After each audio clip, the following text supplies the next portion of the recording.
va passer à la brigade de Thizy-les-Bourgs dans le Rhône. Je dépose plainte en 2015 pour corruption.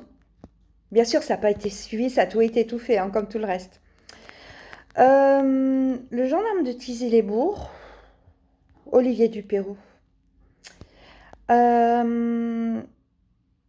de temps après, déjà lui, son collègue, sanctionné par les GIGN, propos inadaptés.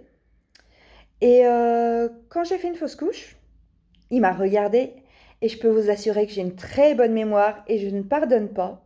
Et aucune excuse, aucun pardon. Il m'a regardé en rigolant, il m'a dit « C'est à cause de moi que vous avez fait votre fausse couche ?»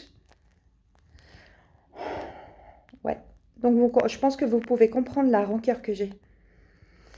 Donc, ah oui, puis il y a aussi un juge d'instruction quand j'avais commencé à faire péter les dossiers. Il m'a dit, je venais donc de faire ma fausse couche, j'avais mal au ventre, il me dit, tenez-vous droite, on n'est pas au bistrot du coin. Oups, monsieur le juge, je ne bois pas d'alcool et je ne traîne pas au bar. Donc si vous connaissez la position qu'on a dans les bars, c'est peut-être que vous y traînez souvent. Voilà, donc, ah oui, quand j'ai dénoncé les violences concernant le père de mes enfants, preuve à l'appui, les menaces et tout, il a quand même fait croire à toute sa famille que notre fils était décédé, hein. Mais à part ça, il est très normal.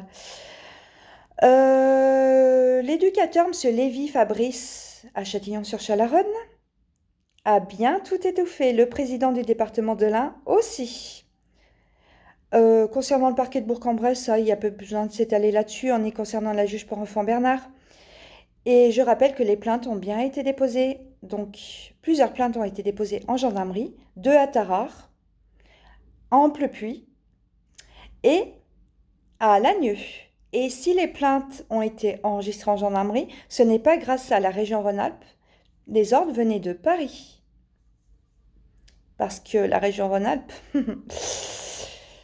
hein, voilà. Et